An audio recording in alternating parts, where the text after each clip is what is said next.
देहरादून में आयोजित 47वें अखिल भारतीय जनसंपर्क सम्मेलन में दूसरा दिन विचारों और अनुभवों की साझेदारी और भविष्य की रणनीतियों को तय करने का सशक्त मंच बना। वक्ताओं ने कहा कि तकनीकी प्रगति, डिजिटल गवर्नेंस और जन भागीदारी को मजबूती देने में जनसंचार की भूमिका आने वाले वर्षों में और अधिक निर्णायक होगी। वहीं पहले सत्र में स्वास्थ्य विज्ञान और सूचना पर फोकस। दूसरे दिन के पहले सत्र में स्वास्थ्य सचिव डॉक्टर आर राजेश कुमार, अपर सचिव मुख्यमंत्री, महानिदेशक सूचना एवं उपाध्यक्ष MDDA वंशीधर तिवारी तथा यूकॉस्ट के महानिदेशक डॉक्टर दुर्गेश पंत ने अपने विचार रखे। Ma'am, all India public relation conference का आज दूसरा दिन, आपने अपने एड्रेस में भी कहा कि पब्लिक रिलेशंस कितना इम्पोर्टेंट, कम्युनिकेशन बहुत इम्पोर्टेंट, किस तरीके से देखते हैं इस पूरे सम्मेलन को? देखिए, ऐसा है, ये आज 47th all India public relation conference Dehradun में हो रही है। सबसे पहले मैं आयोजकों को बहुत सारी बधाई और शुभकामनाएं देती हूँ। पूरे देश के 25 जगहों पर आपके चैप्टर्स हैं और खुशी इस बात की है कि देहरादून चैप्टर ने इतना सुंदर कार्यक्रम ऑर्गेनाइज किया, जहां हमने अपने PSUs को अवार्ड भी किया है।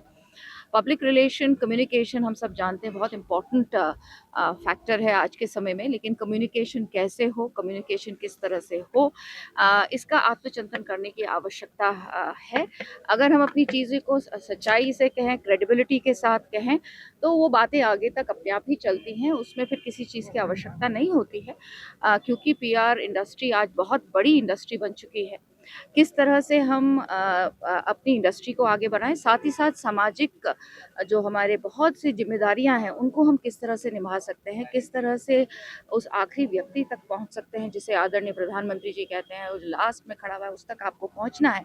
योजनाओं को लेकर है, हमारे पास अनगिनत योजनाएं हैं, क्या हम अपना स्किल इस्तेमाल कर रहे हैं कि हम उस आखिरी व्यक्ति तक पहुँच पा रहे हैं, इसकी चिंता करने की आवश्यकता है। 47वां अधिवेशन चल रहा है, किस तरीके से क्या देखते हो, आपका कहाँ पे बढ़ रहा है उत्तराखंड और देश? देखिए, पहले तो आप देश की बात करें तो मेरा मानना है कि देश तो तरक्की कर रहा है, इसमें कहीं कोई शक नहीं है, क्योंकि सीइंग इज बिलीविंग जो आपकी देख रहे हैं। और उत्तराखंड में भी उन्नति हो रही है। जैसे पिछले 25 साल पहले जो उत्तराखंड था, आज उत्तराखंड का जो ढांचा है वो बदला हुआ है। खास तौर से जो सड़क वाले में है, वो तो अभी हम पिछले महीने चिलियालीसौड़ गए हुए थे, और बल्कि इसी महीने, तो रोडों में तो बहुत तरक्की हुई है, इसमें कहीं कोई दो राय नहीं है। शिक्षा के क्षेत्र में भी उन्नति कर रहा है, और जहाँ तक है यहाँ थोड़ा सा भी एम्प्लॉयमेंट का उतना अच्छा नहीं है जितना कि होना चाहिए, जैसा कि होना चाहिए। स्वास्थ्य के क्षेत्र में भी उन्नति कर रहा है। उसका देखिए कैसे देख रहा है कि आज हमारे देश में जब उत्तराखंड बना हुआ था, तो जब उस समय यहाँ पे सिर्फ एक मेडिकल कॉलेज था, वो भी प्राइवेट मेडिकल कॉलेज था। आज सरकार के अपने 5 मेडिकल कॉलेज हैं, प्राइवेट 4 मेडिकल कॉलेज हैं, और उसके अतिरिक्त हमारे यहाँ जो एक एम्स ऋषिकेश में बना हुआ है, तो वो उस समय समझ लीजिए स्वास्थ्य के क्षेत्र में मील का पत्थर साबित होगा। मेरा तो अपना मानना ही है। नहीं, बिल्कुल आप, लेकिन आज भी स्वास्थ्य सुविधाएं पहाड़ों पर, हाँ, उसका जो आपने बिल्कुल सही कहा कि देखिए क्या हुआ है, ये एकदम बाढ़ सी आ गई, तो उसके लिए इतने लोग प्रशिक्षित हैं नहीं, एक चीज है। दूसरा, जो उत्तराखंड का जो टेरेन है, उसके लिए लोग इतने जल्दी से, क्योंकि असुविधाएं तो हैं वहाँ पे, पहाड़ पे चढ़ना मुश्किल है, चलना भी मुश्किल, वहाँ भी स्वास्थ्य की सेवाएं नहीं, शिक्षा की सेवाएं नहीं, शिक्षा की सुविधाएं नहीं, वही एक कारण है, मैं तो ये समझता हूँ। और दूसरा, उसके लिए जो स्थानीय लोग हैं उनको इसमें बढ़ चढ़ के भाग लेना पड़ेगा। खास तौर से यदि पलायन के ऊपर रोक लगेगी तो इन सब चीज़ों में ऊपर भी बदलाव आएगा। और पलायन के रोक के लिए मेरा मानना है कि वहीं पे लोगों को स्वास्थ्य और शिक्षा की और जो मूलभूत आवश्यकताएं हैं उनकी पूर्ति होगी, तभी लोग वहाँ पे पहुँच पाएंगे, तब तक नहीं। तो थोड़ी समस्या तो है, और सबको मिलजुल के काम करना है। और जैसा आपने सुना है और आप भी अच्छी तरह से जानते हैं कि जो अभी हमने पहले भी कहा हुआ था, हमारे माननीय प्रधानमंत्री का जो एक सपना है 2047 में विकसित भारत बनने का, और वो विकसित भारत बनना भी चाहिए, उसी स्थिति में उत्तराखंड भी बनना चाहिए, और हम सब लोगों को अपने ढंग से इसमें योगदान देना चाहिए। जी सर, आज सेशन का दूसरा दिन, आपने भी अपना यहाँ पर विचारों को रखा और बताया कि कितना इम्पोर्टेंट है। अब भी अगर हम यहाँ पर 2047 को लेकर के भी देखें, जिस तरीके से प्रधानमंत्री ने भी इस विजन को लेकर के चले, उत्तराखंड सरकार भी चल रही है, इसमें भी और किन सेक्टर्स पर ज्यादा फोकस की जरूरत है ताकि एक महत्वपूर्ण योगदान उत्तराखंड का भी हो?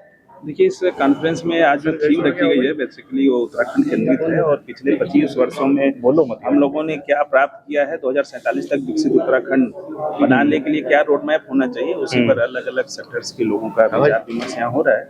और जाहिर सी बात है, सभी लोग अनुभवी हैं तो कुछ ना कुछ उनके जो अनुभव आएंगे, जो उनके विचार आएंगे, वो हम लोग उस पर भी विचार करेंगे तो उसको कैसे हम शासन की नीति का अंग बनाएं। माननीय मुख्यमंत्री जी ने पहले ही 2047 तक उत्तराखंड हमारा विकसित कैसे होगा उसका रोड मैप नियोजन विभाग को बनाने के निर्देश दिए हैं और सभी विभाग इस पर काम भी कर रहे हैं। उसमें ईयर वाइज टारगेट फिक्स किया जाना है कि हम 1 साल में क्या अचीव करेंगे, 5 साल में क्या अचीव करेंगे और 2047 तक हम कैसे इसको विकसित उत्तराखंड बनाएं, उसका पूरा एक रोड मैप बन रहा है। तो क्या ग्रामीणों स्तर के लिए जैसे गांव में हमारे सामने चैलेंजेस रहते हैं वहां पर?